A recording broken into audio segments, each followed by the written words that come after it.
નમસ્કાર દર્શક મિત્રો, વીટીવીની ખાસ રજૂઆત રાઉન્ડ ધ ટેબલમાં આપનું સ્વાગત છે. હું છું અંકુર રાવલ અને મારી સાથે જોડાયા છે મારા સહયોગી વૈભવી પરમાર. દર્શક મિત્રો, આમ તો રાઉન્ડ ધ ટેબલમાં અમે આપને અલગ અલગ વિશેષ વ્યક્તિત્વ સાથે મુલાકાત કરાવતા હોઈએ છીએ, નામી ચહેરાઓથી તમને રૂબરૂ કરાવતા હોઈએ છીએ. પણ આજે જે વિશેષ વ્યક્તિત્વ આપણી સાથે રાઉન્ડ ધ ટેબલમાં જોડાયું છે એ ખૂબ ખાસ છે. આમ તો એમને કોઈ ઓળખાણની જરૂર નથી. ગુજરાતના રાજકારણમાં એક સમયનો મુખ્ય ચહેરો અને હાલમાં પણ સંગઠનમાં ખૂબ મહત્વપૂર્ણ જવાબદારીઓ તેઓ સુપેરે નિભાવી રહ્યા છે. 6 વખત તેઓ ધારાસભ્ય પદે રહી ચૂક્યા છે અને એકવાર રાજ્યના નાયબ મુખ્યમંત્રી પદે પણ તેઓ રહી ચૂક્યા છે. એવા રાજ્યના પૂર્વ નાયબ મુખ્યમંત્રી નીતિનભાઈ પટેલ આપણી સાથે જોડાયા છે રાઉન્ડ ધ ટેબલમાં. ખૂબ ખૂબ સ્વાગત છે સાહેબ આપનું રાઉન્ડ ધ ટેબલમાં. હવે આમ તો નવનિર્માણનું એ આંદોલન અને ત્યારથી એવું કહેવાય કે નીતિનભાઈની રાજકારણમાં સક્રિય એન્ટ્રી એટલે કે નવનિર્માણનું આંદોલન. કયો એ વિચાર તમને આવ્યો કે જ્યારે એવું લાગ્યું કે તમે ના, મારે આ નવનિર્માણના આંદોલનમાં મારે ઝંપલાવવું છે? નવનિર્માણનું આંદોલન શરૂ થયું એ વખતે હું કડીમાં અમારી જે આર્ટ્સ એન્ડ કોમર્સ કોલેજ છે એમાં એફઆઈમાં અભ્યાસ કરતો હતો અને અમદાવાદમાં આંદોલન પ્રસર્યું. પેપરોમાં સમાચારો આવવા માંડ્યા અને થોડા સમય પછી અમદાવાદના વિદ્યાર્થી પરિષદના અગ્રણીઓ એ કડીમાં અમારી કોલેજમાં આવ્યા અને અમારી બધાની સાથે મુલાકાત કરી અને એમને પણ કહ્યું કે તમે આ આંદોલનને સમર્થન આપો, કારણ કે આ આંદોલન એકલા અમદાવાદ પૂરતું નથી પણ બધા જ વિદ્યાર્થીઓને લાગુ પડતું ગુજરાતમાંથી ભ્રષ્ટાચાર દૂર કરવા માટેનું, મોંઘવારી દૂર કરવા માટેનું આ આંદોલન છે. અને સદનસીબે એ વખતે વિદ્યાર્થી પરિષદના ગુજરાતના પ્રમુખ અને અગ્રણી, સંઘના પણ ખૂબ સિનિયર સ્વયંસેવક ચંદ્રકાંતભાઈ શુક્લ એ અમારા કડીના જ હતા અને કડીમાં એમનો અમારા બધા સાથે વ્યાપક ને ગાઢ પરિચય. એટલે એમણે પણ અમને આગ્રહ કર્યો કે તમે આંદોલનમાં જોડાઓ. એટલે અમે બધા કોલેજના વિદ્યાર્થીઓએ નવનિર્માણ સમિતિ કડી એ નામની સંસ્થાની શરૂઆત કરી અને બધાએ મને એનો મંત્રી બનાવ્યો અને ત્યારથી મળીને એ આંદોલનમાં અમે છેક અંત સુધી, એટલે કે જ્યાં સુધી આંદોલન પરત ન ખેંચાયું ત્યાં સુધી બધા જ આંદોલનોમાં અમદાવાદમાં થતું હોય, દિલ્હીમાં પણ અમે કડીના 60 વિદ્યાર્થીઓ પાર્લામેન્ટના ઘેરાવા માટે ગયેલા, એવા બધા પ્રસંગોએ અમે એ આંદોલનમાં જોડાયેલા રહ્યા અને છેવટે ચીમનભાઈને રાજીનામું આપવું પડેલું ત્યાં સુધી હું એમાં સંકળાયેલો રહેલો. બિલકુલ સર, બીજો પ્રશ્ન એ, કારણ કે આપે શરૂઆતની વાત કરી કે કેવી રીતે શરૂઆતી એ સમય રહ્યો. હવે આટલા વર્ષો થઈ ચૂક્યા છે, ખૂબ મહત્વપૂર્ણ ખાતા આપે સંભાળ્યા, નાયબ મુખ્યમંત્રી રહ્યા અને ઘણા બધા ઉલટફેર ગુજરાતની રાજનીતિમાં આપે જોયા છે. એટલે મારો પ્રશ્ન પણ એ જ છે કે અત્યારની જે રાજનીતિ હોય એમાં અને પહેલાંની જે રાજનીતિ હતી એમાં આપને શું ફરક દેખાય છે, શું બદલાવ દેખાય છે? જો બેન, મેં જે ટૂંકમાં નવનિર્માણનું આંદોલનની વિગત આપી એ સરળ નહોતી, સંઘર્ષમય હતી. અનેક વખત મેં પોતે પોલીસનો માર ખાધેલો, અમે વારંવાર ભાગી ગયેલા, વારંવાર સંતાઈ ગયેલા. મારા ઉપર અને બીજા વિદ્યાર્થીઓ ઉપર પોલીસ સ્ટેશનથી માંડીને મારા ઘર સુધી અમને માર મારેલો, અનેક કેસ થયેલા. મારા ઉપર તો રેલવે ઉથલાવવાનો એક ગંભીર કેસ સરકારે કરેલો અને સેશન કોર્ટમાં અમારા મહેસાણા એના જામીન લેવા પડેલા. એ પ્રમાણેનું ખૂબ સંઘર્ષમય એ આંદોલન હતું અને એમાંથી તૈયાર થઈ અને અમે જ્યારે કોલેજ પૂર્ણ થઈ ત્યારે બહાર નીકળ્યા અને સ્વાભાવિક એ વખતે કડી નગરપાલિકામાં અમારા ત્યાં એક પેટા ચૂંટણી હતી. એટલે બધા મિત્રોએ કહ્યું કે નીતિનભાઈ તમે આ પેટા ચૂંટણીમાં ઉમેદવારી કરો. મારા વોર્ડમાં જ એ પેટા ચૂંટણી હતી એટલે એ ચૂંટણીમાં મેં ઉમેદવારી કરી અને મોટાભાગના નાગરિકોએ, મતદારોએ એ મારા તરફી મતદાન કર્યું. એટલે લગભગ 1977માં હું કડી નગરપાલિકાનો સભ્ય બન્યો અને ત્યારથી માંડીને મારી કારકિર્દી સતત આગળ ચાલી. એ દરમિયાન પણ જેટલા આંદોલન થયા એ બધા આંદોલનમાં સક્રિયતાથી મેં પક્ષના કાર્યકર તરીકે ભાગ લીધેલો છે અને એમાંથી ઘડાતા આપે જે પૂછ્યું એ પ્રમાણે 1990માં પાર્ટીએ મને વિધાનસભાની ટિકિટ આપી. એ વખતે તો ભાજપમાં અત્યારે જે ઉમેદવારી કરવા માટે બહુ જ બધાને રસ છે, પડાપડી છે, એવું નહોતું. એ વખતે સારા ઉમેદવારો પાર્ટી તરફથી શોધીને અમને સામેથી બોલાવીને ટિકિટ આપવામાં આવતી હતી, ઉમેદવાર બનાવવામાં આવતા હતા. અને મને મારા સ્વર્ગસ્થ નેતા શ્રી નાથાભાઈ ઝઘડા દ્વારા બોલાવીને મારી પાસે ફોર્મ ભરાવ્યું, અરજી કરાવડાવી ઉમેદવારી માટે. અને ત્યાં જ એમણે કીધું કે તમારે ઉમેદવારી કરવાની છે, તૈયારી કરો. એ કક્ષાએ અમારા પક્ષની એક તે સ્થિતિ હતી અને અમે બધા ઉમેદવાર થયા. એ પહેલાં હું નગરપાલિકામાં તો હતો જ અને નગરપાલિકામાં 15 વર્ષ જે રહ્યો એમાં હું પ્રમુખ પણ રહેલો. એટલે પ્રમુખ તરીકેની મારી નગરપાલિકાની કામગીરી પણ પક્ષે જોયેલી. એમાં બધાને સંતોષ થયો હતો કે આ યુવાનને આગળ કરવા જેવા છે, જાહેર જીવનમાં તક આપવા જેવી છે. એટલે નાથા કાકાએ બોલાવીને મને ફોર્મ ભરાવ્યું અને ટિકિટ આપી હતી. એટલે આમ જોવા જઈએ તો એ વખતની સેન્સ પ્રક્રિયા એ વખતે કોઈ સેન્સ પ્રક્રિયા નહોતી. નાથા કાકા અમારા વડીલ હતા, મહામંત્રી હતા સંગઠનના, સંઘના ખૂબ ઉચ્ચ કક્ષાના સ્વયંસેવક હતા અને એ ગુજરાતમાં સતત પ્રવાસ કરતા રહેતા. એટલે મૂલ્યો એ જોવાતા. એટલે એ બધાને ફરીને જ્યારે જે વિસ્તારમાં જાય ત્યાં કાર્યકરોને, યુવાનોને બધાને મળે ને પછી એમાંથી એમને યોગ લાગે એની પસંદગી કરતા હતા. બિલકુલ. એટલે પાર્ટી પસંદગી અમે છીએ, અમે માગણી વાળા નહોતા. યસ. હવે જ્યારે સ્થાનિક સ્વરાજ્યની આ ચૂંટણી એના બ્યુગલ ફૂંકાઈ ગયા છે, હવે તો ઘડીઓ ગણાઈ રહી છે, 26 તારીખે મતદાન થવાનું છે. પણ એ પહેલાં કડીમાં જોરદાર રંગ રાખ્યો છે અને એની પાછળ નીતિન પટેલનું નામ બોલાય છે.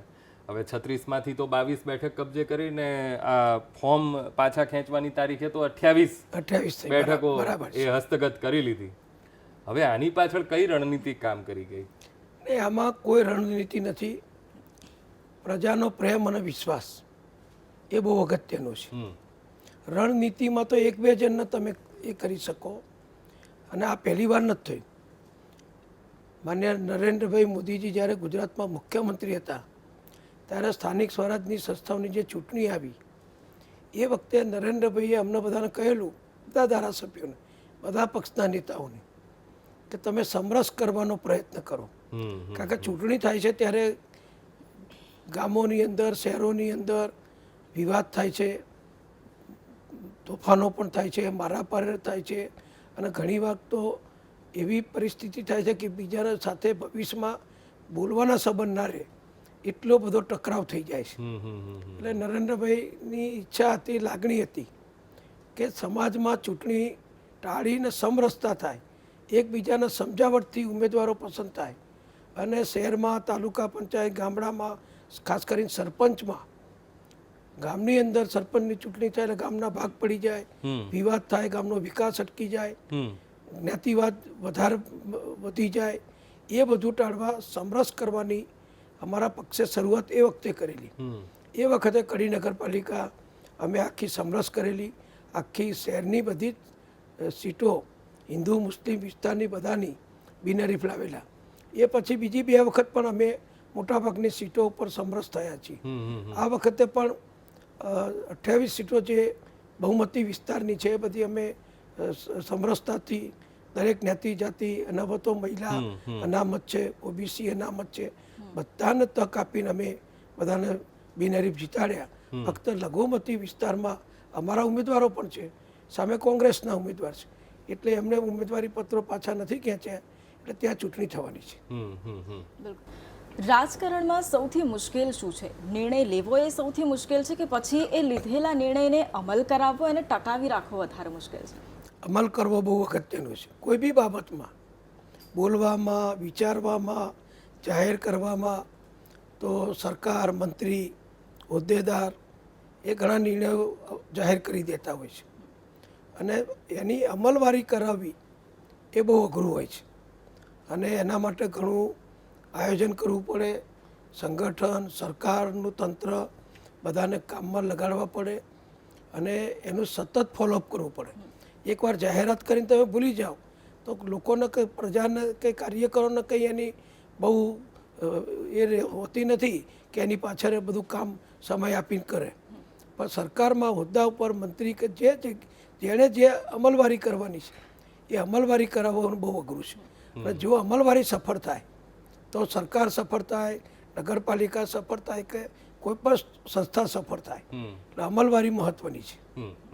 હવે નીતિનભાઈ, જ્યારે કેન્દ્રની વાત આવે ત્યારે ગુજરાત રાજ્યના મોડેલની પણ સાથે વાત થાય ત્યારે આ જે લોકલ બોડીનું જે ઇલેક્શન છે તો એમાં કડી મોડેલની પણ અત્યારે ખૂબ ચર્ચા ચાલી રહી છે, કારણ કે પહેલાં જ કડી નગરપાલિકા તો આમ તો હસ્તગત કરી જ લીધી છે. હવે અન્ય ધારાસભ્યો પણ આ ફોર્મ્યુલાને અપનાવી રહ્યા છે, ક્યાંક ફોર્મ પાછા ખેંચાવી રહ્યા છે, અને એમ કરતાં કરતાં ગઈકાલ સુધીમાં તો 700 લગભગ બિનહરીફ એટલી તો થઈ જ ગઈ છે. હવે એક આરોપ એ પણ લાગી રહ્યો છે કે આ બધું જે થઈ રહ્યું છે, આ બિનહરીફનું જે આખું છે તમે શરૂ કરાવ્યું છે. નહીં, મેં કહ્યું ને, અમે તો છેલ્લી 3 નગરપાલિકાની ચૂંટણીઓ એટલે 15 થી 20 વર્ષથી આ બિનહરીફ કરાવીએ છીએ, નવું નથી કરતા. અમારા નવીનતા તો એ છે કે આ મહિલા અનામત આવી, પુરુષ ઉમેદવારો ઘટી ગયા, ઓબીસી અનામત આવી, સવર્ણ ઉમેદવારો ઘટી ગયા, છતાં પણ આખા કડી શહેરને, અને કડી શહેર એટલે 1 લાખની વસ્તીનું શહેર છે, ઔદ્યોગિક નગરી છે, ખૂબ પ્રગતિશીલ ને ખૂબ શૈક્ષણિક આરોગ્યની રીતે બધી જ રીતે અગ્રેસર શહેર છે. મહેસાણા જિલ્લાનું ખૂબ આગેવાન અગ્રેસર શહેર નગરપાલિકા છે. અગાઉ ભૂતકાળમાં અમારી નગરપાલિકાને ગુજરાત સરકારની રાજ્યની સૌથી શ્રેષ્ઠ નગરપાલિકાનું 75 લાખ રૂપિયાનું ઇનામ પણ પ્રાપ્ત થયેલું છે. એટલે અમારા ત્યાં શહેરમાં હોય એ પ્રકારની તમામ સુવિધાઓ અમારી નગરપાલિકાએ પ્રજાને આપી છે. એટલે પ્રજાને અમારામાં વિશ્વાસ છે. રોડ, રસ્તા, બીજું infrastructure, swimming pool, cricket stadium, બીજા બધા આનંદ પ્રમોદના સાધનો, સુંદર તળાવો, બધું જ કડીમાં સારામાં સારું છે. એટલે પ્રજાને અમારામાં વિશ્વાસ છે, અને વિશ્વાસથી જ અમે સફળ થઈએ છીએ. બિલકુલ. અને અંકુરે જે રીતે વાત કરી એમાં હું થોડું એડ ઓન કરીશ કે ઘણી વખત રાજનીતિમાં એવી ઘટનાઓ બની જતી હોય કે લોકો પણ ઘણીવાર પ્રશ્નો ઊભા કરતા હોય, લોકોને પણ મનમાં સવાલ થતો હોય, અને સામાન્ય સવાલ જો કદાચ કોઈ લોકોના મનમાં એ આવતો હોય તો એ જ આવે કે શું રાજનીતિમાં ઈમાનદારી ટકી શકે ખરી? એનો શું જવાબ છે? ઈમાનદારી ટકી શકે ને વધી શકે. કોણ કરે છે અને કોણ કરાવે છે એના ઉપર આધાર રહે છે. બધા સરખા નથી હોતા, એમ બધા ખરાબ પણ નથી હોતા. સારા ઘણા લોકો છે. સારાને શોધવાને એમને તક આપવી એ વધુ ફાયદો રાજ્યને થતો હોય છે. હવે આજનું જે નિવેદન તમારું, રાહુલ ગાંધી ઉપર તમે પ્રહારો કર્યા, તમે કહ્યું કે રામ મંદિર હજુ નથી ગયા, સ્ટેચ્યુ ઓફ યુનિટી નથી ગયા, પણ જ્યારે લોકલ બોડીનું ઇલેક્શન્સ આવે તો સામાન્ય મતદારને તો એના ઘરના નળમાં પાણી આવે છે કે નહીં, એને પ્રાથમિક સુવિધાઓ મળે છે કે નહીં, એનાથી એને નિસ્બત હોય. તો હવે આ નિવેદન પાછળ, આ પ્રહાર કરવા પાછળ તમારો તર્ક શું છે? નહીં, આ પ્રહાર નહીં. જો નગરપાલિકાની કે ગ્રામ પંચાયતની ગમે તે ચૂંટણી હોય, છેવટે એમાં દેશ, રાજ્ય, જિલ્લો, તાલુકો એ બધાને લગતા વિચારો પ્રજા વ્યક્ત કરતી હોય છે. તમે જે કીધું કે નળમાં પાણી આવતું હોય એ તો બધું હવે જૂની સમસ્યાઓ થઈ ગઈ. અમારી સરકારો આવ્યા પછી આખા ગુજરાતમાં નર્મદાનું મોટાભાગના વિસ્તારોમાં પાણી મળે છે. ગામડાઓ સહિત બધે જ 24 કલાક વીજળી મળે છે. ખેતીમાં પણ જ્યારે વીજળી જોઈએ ત્યારે વીજળી મળે છે. કોઈ ગામ ગુજરાતમાં એવું નથી રહ્યું, નાનામાં નાની વસ્તીનું ગામ, કે જ્યાં પાકા ડામર રસ્તાની વ્યવસ્થા અમારી સરકારો દરમિયાન ના થઈ હોય. શિક્ષણ, આરોગ્ય, મેડિકલ કોલેજો બધું ઘણું થયું છે. પણ આ બધું થાય એ બધું એક કેમ કે ભૌતિક સગવડો છે. ભૌતિક સગવડો જરૂરી છે, પણ સાથે સાથે વિચારો, સિદ્ધાંત, દેશભક્તિ એ પણ જરૂરી છે.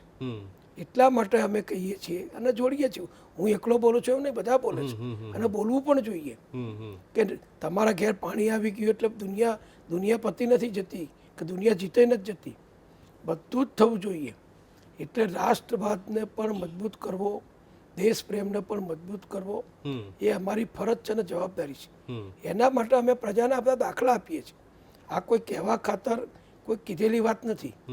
કે અયોધ્યામાં જ્યાં સેંકડો વર્ષથી હિન્દુઓ ઈચ્છતા હતા કે અયોધ્યામાં ભગવાન રામનું મંદિર બને, હમ જે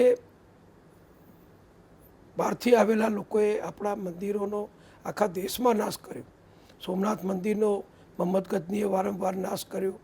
કાશી વિશ્વનાથ મંદિરનો ઔરંગઝેબ સહિત બધા બહારથી આવેલાએ નાશ કર્યો. બીજા સેંકડો હજારો મંદિરોનો દેશમાં નાશ થયો છે, હમ હમ નુકસાન કર્યું છે. તો એ જ્યારે અમારી ભારતીય જનતા પક્ષની સરકાર હોય, પ્રજા ઈચ્છતી હોય એવું કામ કરવાની, હિન્દુત્વનું રક્ષણ કરવું, સનાતનનો ફેલાવો કરવો, સનાતન ધર્મના મંદિરોને રક્ષણ આપવું, એને પ્રતિષ્ઠા આપવી, એ અમારું કામ છે. અને સરદાર વલ્લભભાઈ પટેલ એ તો આપણા અખંડ ભારતના ઘડવૈયા છે. આ દેશમાં અત્યારે આપણો જે નકશો જોઈએ છે હમ એ સરદાર વલ્લભભાઈના પ્રયત્નોના કારણે છે. બિલકુલ. નહીતર હૈદરાબાદ ક્યાંય હોત, જુનાગઢ ક્યાંય હોત, અને બીજા રાજ્યોના જે એક તો દેશી રજવાડા હતા, હા હા હા એ તો બધા પોતાના રીતે ચાલતા હતા.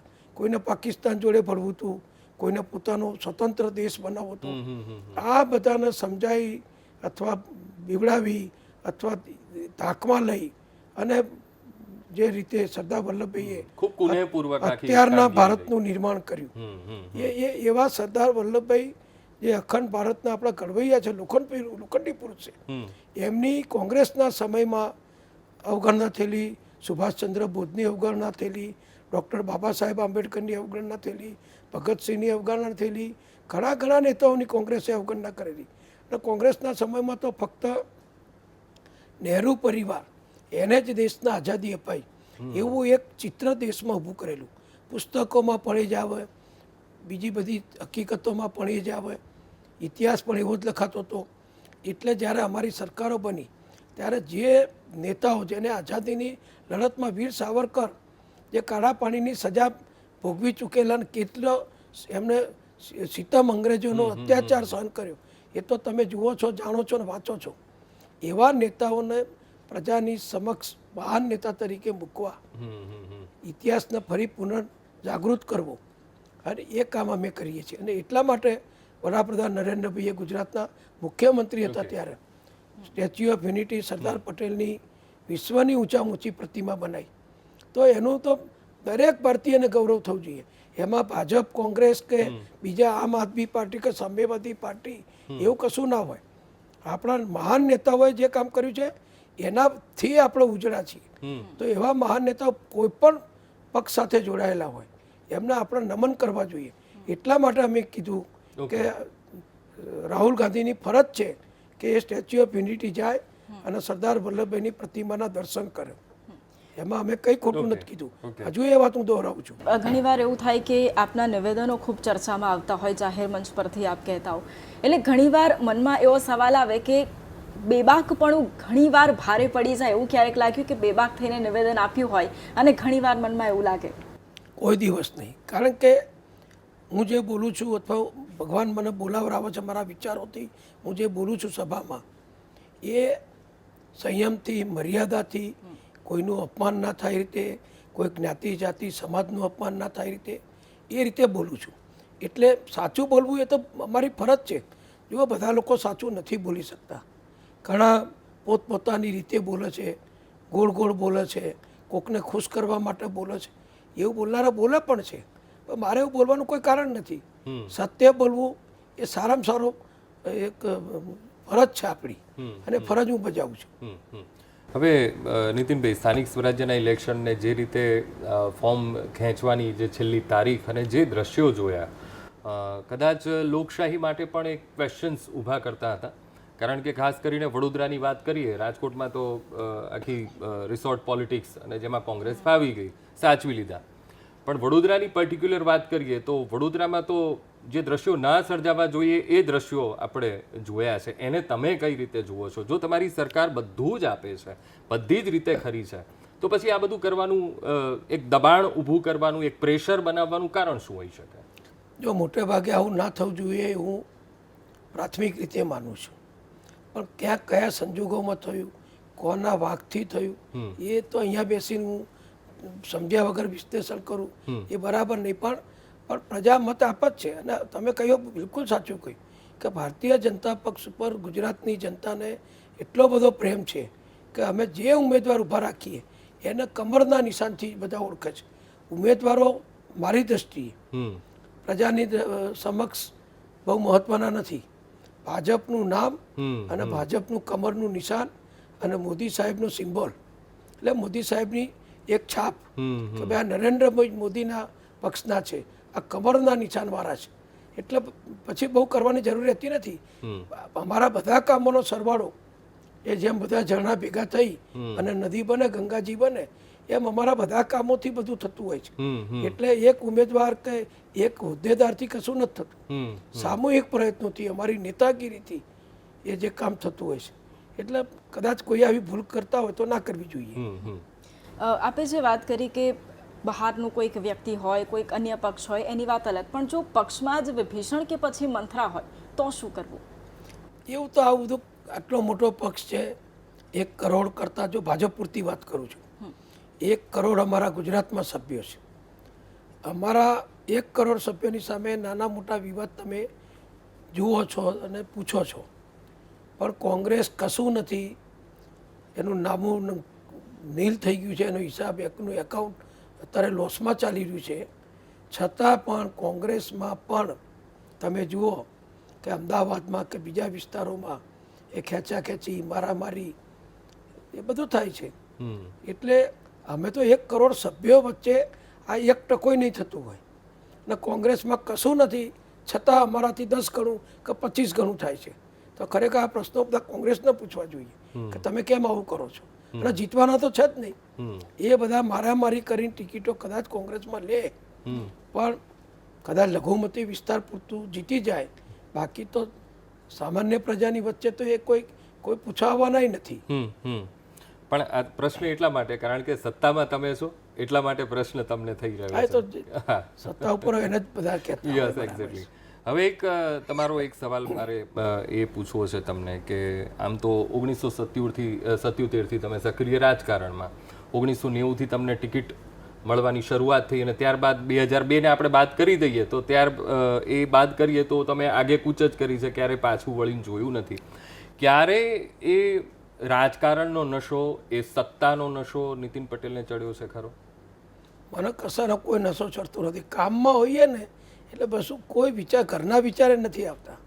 કામ ને કામ, એના સિવાય કંઈ નહીં. એટલે એવા કોઈ પ્રશ્ન નથી. અને નશો ચડો તો દેખાઈ આવે દુનિયાની નજરમાં. એ મારા કંઈ છુપાવવા ના રહે તો બહાર આવી જ જાય. તમે બધા જાણો કે મને નશો ચડે છે કે નથી ચડ્યો, એનું મૂલ્યાંકન પ્રજા કરે. Okay, yes. ઓકે, બીજો પ્રશ્ન એ કે ઘણીવાર એ હાઈ કમાન્ડની વાતો થતી હોય, તો શું આપને એવું લાગે છે અથવા આપના અંગત મંતવ્યો કે હાઈ કમાન્ડ કલ્ચર હોય એ રાજ્યના નેતાઓ કે પછી સ્થાનિક નેતાઓ છે એમને થોડા નબળા પાડતા હોય એવું આપને લાગે છે? નહીં, હાઈકમાન્ડ શબ્દ દરેક પક્ષમાં હોય છે. કોંગ્રેસમાં કશું નથી, છતાં રાહુલ ગાંધી, સોનિયા ગાંધી, એ 2-3 જણા એક કુટુંબ જ બધા નિર્ણયો કરે છે, આખા દેશના નિર્ણય કરે છે. અમારા તો દેશમાં મોટાભાગના રાજ્યોમાં ભારતીય જનતા પક્ષની સરકારો છે. સંસદ સભ્ય અમારા વધારે છે, રાજ્યસભામાં અમારા સભ્યો વધારે છે, અને આખા દેશમાં 80% લોકો અમારા ઉપર અપેક્ષા રાખે છે. ત્યારે સ્વાભાવિક આ અપેક્ષા જળવાઈ રહે લોકોની, એ જોવાનું કામ નેતાગીરીનું છે. બધા તો એ ના કરી શકે. એટલે નેતાગીરી આ બધું કરતી હોય, એમાં ક્યાંક કોઈકને ભૂલ થતી હોય તો સુધારે, કોઈ લક્ષ્મણ રેખા ઓળંગે તો એને બહાર કરી દે, એવું બધું તો હાઈકમાન્ડ કરે છે અને કરવું જોઈએ. નહીં તો પછી આપણો મોટો પક્ષ દેશમાં કેવી રીતે ચાલે? લગભગ 13-14 કરોડ અમારા ભારતીય જનતા પક્ષના દેશમાં સભ્યો છે. તો આપણો મોટો પક્ષ આટલા બધા જ રાજ્યોમાં સરકારો, એ તંત્ર કોઈ નાનું સૂનું તંત્ર નથી. એ ચલાવવા માટે હાઈકમાન્ડ, નેતાગીરી, 2-5 અગત્યના અનુભવી નેતાઓ, અમારા સાથી સંગઠનો એમને મદદ કરે છે. હવે 8 વખત નીતિનભાઈ નાણામંત્રી રહી ચૂક્યા છો.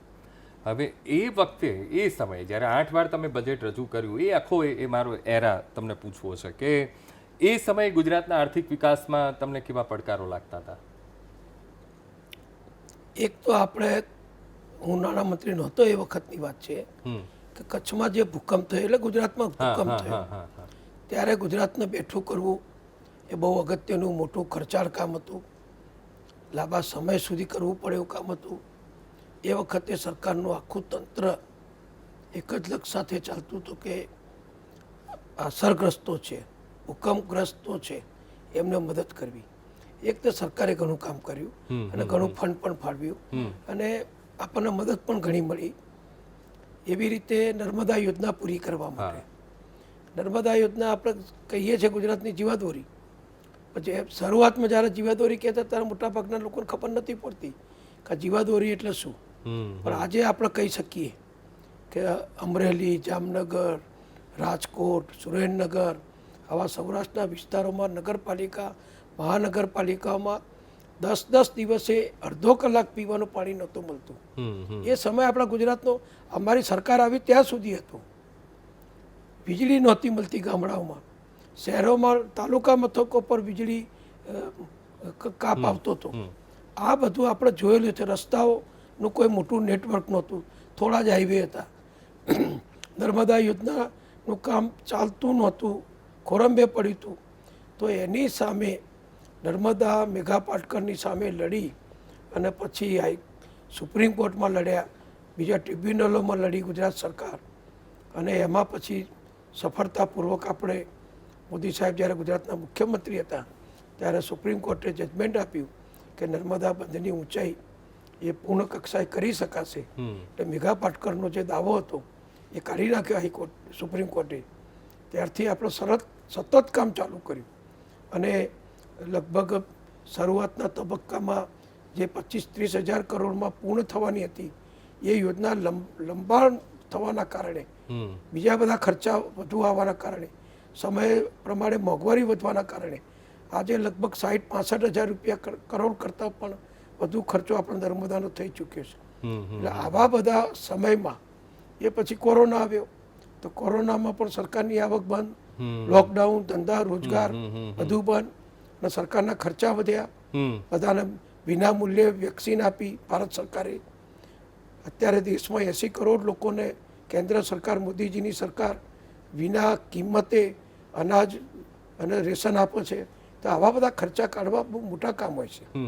અને દેશનું ઇન્ફ્રાસ્ટ્રક્ચર વધારે જ જવાનું.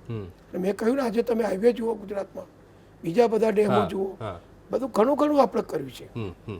હવે જ્યારે એક કોવિડની વાત થઈ, લગભગ 360 ડિગ્રીએ બધાના જીવનનું, જે લોકોએ એની ક્રૂરતા જોઈ છે એણે 360 ડિગ્રી એનું જીવન ફેરવાઈ ગયું છે. હવે એ વખતે પણ વ્યવસ્થાપનને લઈને હાઈકોર્ટે આકરી ટીકા કરી હતી તમારી અને તમારા વિભાગની. હવે તમે તો આત્મવિશ્લેષણ કરનારા વ્યક્તિ છો, તો વ્યવસ્થાપનમાં ક્યાં ચૂક રહી ગઈ? જો તમને સ્પષ્ટતા કરું, અત્યારે વાત કરવી બહુ યોગ્ય નથી, પણ તમે કહ્યું છે એટલે હું કહું. હાઈકોર્ટમાં એક જજશ્રીએ એમ ટકોર કરેલી કે આટલું બધું કોરોનાનો પ્રકોપ છે, ત્યારે આરોગ્ય મંત્રી શું કરી રહ્યા છે. હું આરોગ્ય મંત્રી હતો.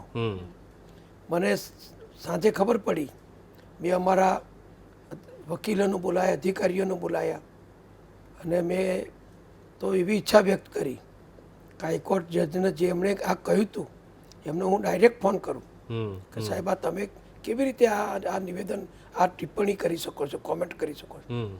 હું આખા ગુજરાતમાં ફરતો હતો.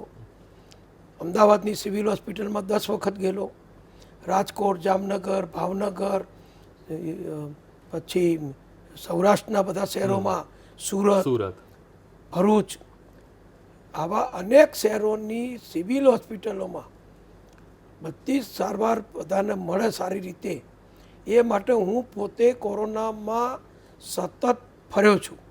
એક દિવસ ઘેર નથી રહ્યો. અને આખું ગુજરાત જાણતું હતું. ટીવી ઉપર મારા નિવેદનો, સિવિલ હોસ્પિટલમાં બેસીને હું નિવેદન આપતો હતો. એમ્બ્યુલન્સની થોડી શોર્ટેજ પડી ગયેલી, અને જે સમયે મા બાપને દીકરો રાખવા રાજી નહોતો કે તમારે કોરોના થયો છે, તમે હોસ્પિટલમાં જાઓ, અમારી 108ને બોલાવતા હતા. એવા વખતે હું બધે ફરતો હતો. વિજયભાઈ અમે ફરતા હતા. વડાપ્રધાન મોદી સાહેબ દર અઠવાડિયે આખા દેશના બધા મુખ્યમંત્રીઓને, આરોગ્ય મંત્રીઓ સાથે વિડીયો કોન્ફરન્સ કરતા હતા. એ બધી વિડીયો કોન્ફરન્સમાં હું એટેન્ડ રહેતો હતો. હું ને અમારા અત્યારના મહેસૂલ સચિવ છે જયંતિ રવિ આરોગ્ય સચિવ હતા, હા હા હા અમે બંને ખૂબ ફર્યા છીએ. હા. વિજયભાઈ પણ ઘણું ફર્યા છે. હમ, અને આવું જે એમણે ટિપ્પણી કરી મેં અમારા યજીને કહ્યું કે તમે સાહેબને ધ્યાન ઉપર મૂકો. અને મને આનંદ છે હમ. કે એ જજ સાહેબે બીજી મુદતમાં એમની ટિપ્પણી જુદી રીતે અચ્છા. બદલી અને સરકાર સારું કામ કરે છે એવું મને માહિતી ઓકે. મળી છે. એમ કરીને એમણે વારી લીધું. બિલકુલ. અને એક અંતિમ સવાલ એ કે આપે ઘણી બધી વાત શેર કરી, ઘણા દર્શકોને પણ અત્યારે આપે જે વાત કરી એ પણ ખ્યાલ આવ્યો હશે, પણ આપના સમર્થકો આપના કામ થકી આપને યાદ રાખશે કે આપ ઘણા બધા વિભાગો સંભાળ્યા, નાયબ મુખ્યમંત્રી રહ્યા, એ સમયગાળા દરમિયાન શું કામ કર્યું. પણ એક લાઈનમાં જો તમારા વિરોધીઓ તમને યાદ રાખે તો એ કેવી રીતે યાદ રાખે? મારા રાજકીય વિરોધીઓ સિવાય કોઈ વિરોધી નથી. રાજકીય વિરોધ કરે પણ મિત્ર પણ હોઈ શકે. વિધાનસભામાં કોંગ્રેસ પક્ષના કે બીજા પક્ષના ધારાસભ્યો અમારી ટીકા કરે, પણ જેવું પછી બ્રેક પડે, રિસેસ પડે તો પાછા આવીને મળે અને અભિનંદન પણ આપે. એમના વિસ્તારના હું કામ કરતો હતો. કામમાં આપણે કોઈ દિવસ મેં કોઈ ભેદભાવ રાખ્યો નથી, કારણ કે ગુજરાત આપણું છે. વ્યક્તિ માટે કામ નથી કરતા, એ વિસ્તાર માટે કામ કરીએ છીએ. બિલકુલ. એટલે કોંગ્રેસના ધારાસભ્યોને પણ મેં ઘણા રોડ રસ્તા મંજૂર કરી આપ્યા એમના. અને અમે જે કામ કરીએ છીએ, મોટામાં મોટી વાત બેન એ છે કે મોદી સાહેબે જે અમને શીખવ્યું છે કે સૌનો સાથ સૌનો વિકાસ, સૌનો વિશ્વાસ ને સૌનો પ્રયાસ.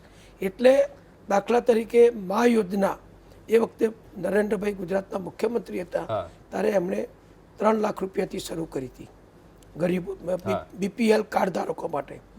પછી સાહેબ દિલ્હીમાં વડાપ્રધાન પદે ગયા, આનંદીબેન મુખ્યમંત્રી બન્યા અને અમે બધા સાથે મળી એ રકમ બીપીએલ વાળી સીધી 3 લાખની આવક સુધી કરી નાખી.